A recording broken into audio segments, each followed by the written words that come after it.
So, I am Laura, and I am the maker behind Wild Living. So, today I really just wanted to talk about something that's been on my mind lately, and that is stepping into my power. It's my whole life, I think that I have dimmed myself so that others would feel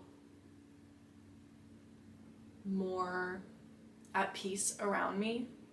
And I'm now, I think I'm 31. I'm now 31, and I just remember growing up, and I always felt special. I felt special, an innate specialness within me. And it's not to toot my own horn in any way, but I think all of us think that we're special. And I think all of us are special. It was a struggle for me because growing up, I grew up in a religious family, and humility was one of the big things that I felt was being taught to me and to everyone. And I don't know if I internalized that in a different way, but I never wanted to step into my power, and I never wanted to be too disruptive. I could be considered slightly rebellious in high school, but on a scale of 1 to 10 of rebelliousness, I'd probably say I'm a pretty average teenager when it came to that stage of life. But something that I feel has really been permeating my life lately has been stepping into my power and not being afraid to show people who I am. And I'm extremely excited for this phase of my life. It feels so free in a way that I've never experienced before. And I just can't wait to see what happens. I feel like a supernova.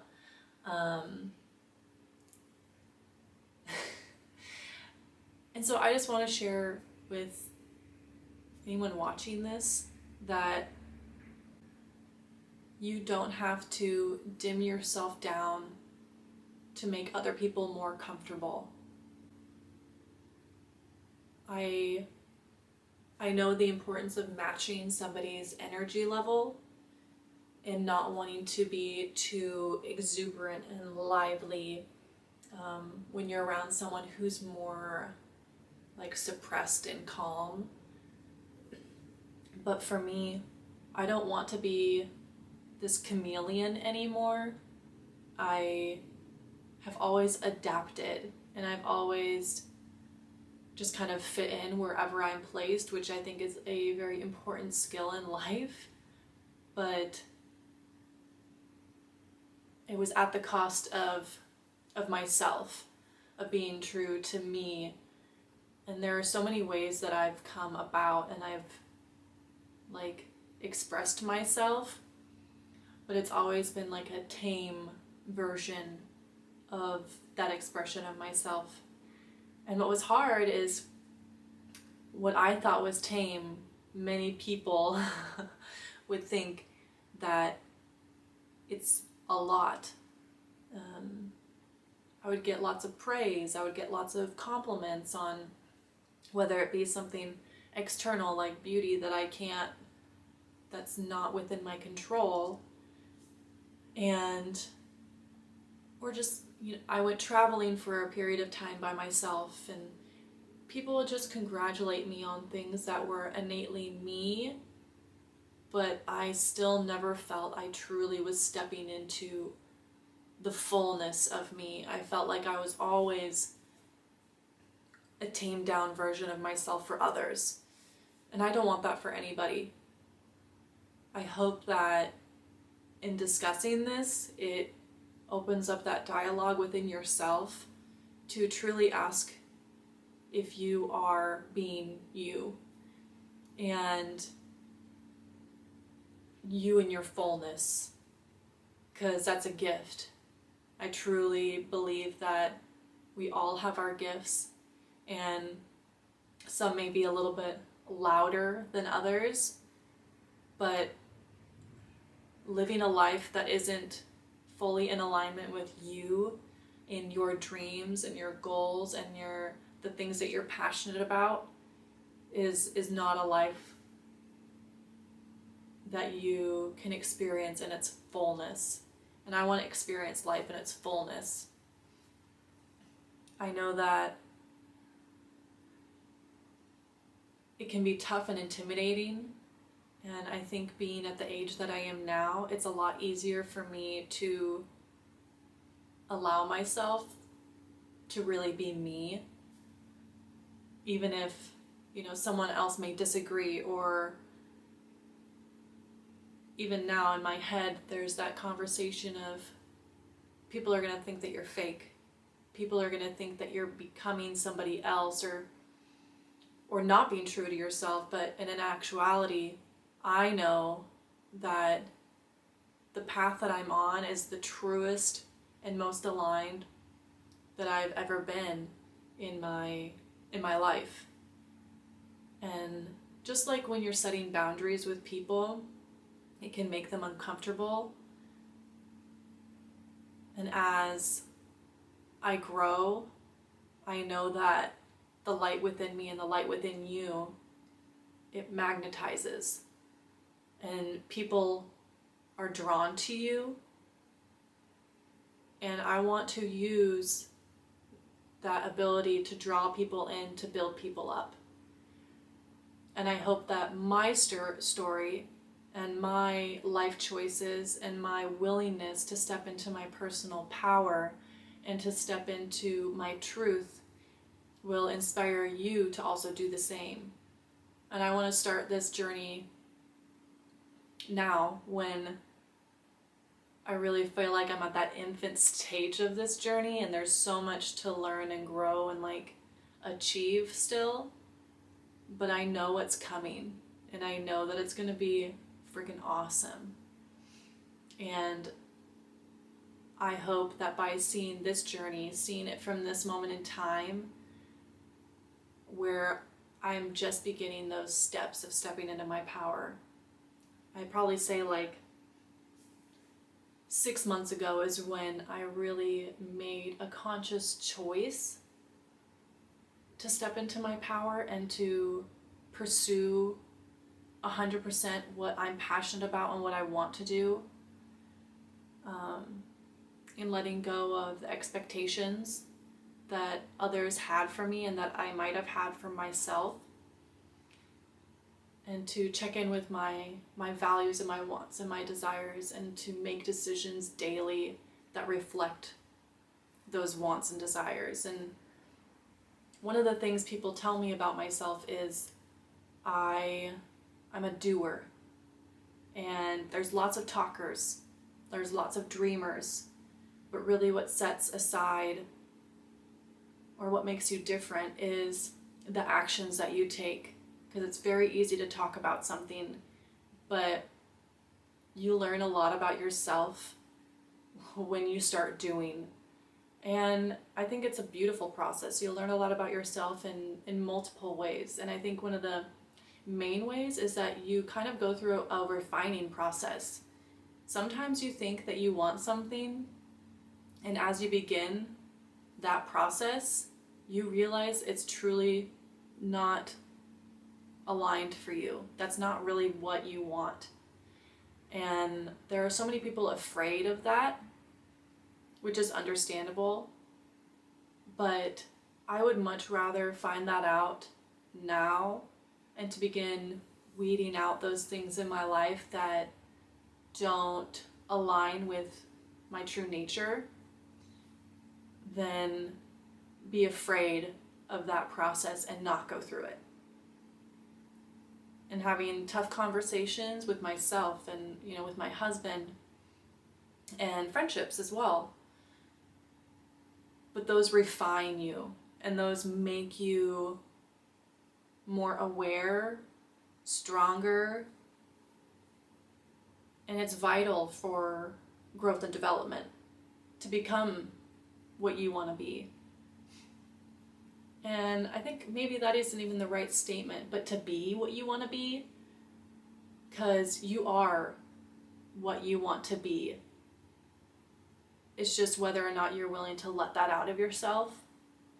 There's lots of fears that hold people back from doing that.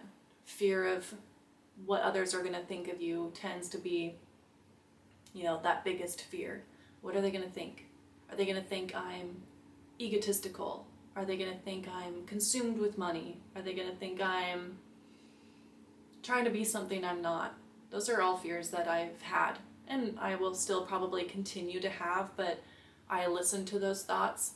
I check in with myself, and I give myself time to reflect and see if that rings true to me. And most of the time, those thoughts are just fear-based thoughts. And I try to think back to the root of that thought. Why am I afraid of this? Is it afraid I'm going to be lonely? Is it afraid I'm not going to be perceived as good? We all have those underlying fears that kind of guide us. And I don't want to be attached to that fear anymore. It will always be present in my life, but it's not going to be in the driver's seat.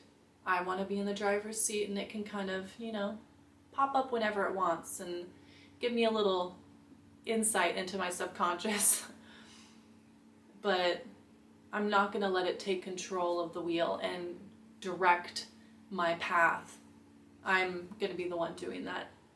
And I want my path to be driven on a path that brings me happiness, joy, fulfillment, and ultimately inspires others to live their life in the same way and to be guided with love and love of myself and love of others and the world and the earth that we're living on. So that's what I wanted to share with you guys today, is step into your power.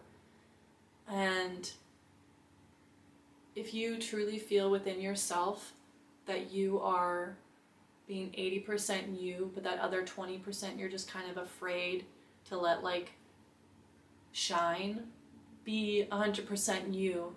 And if you lose friendships, you're going to lose friendships, and that's okay, but you're going to gain new ones. And that's the beauty of the stage that I'm at right now.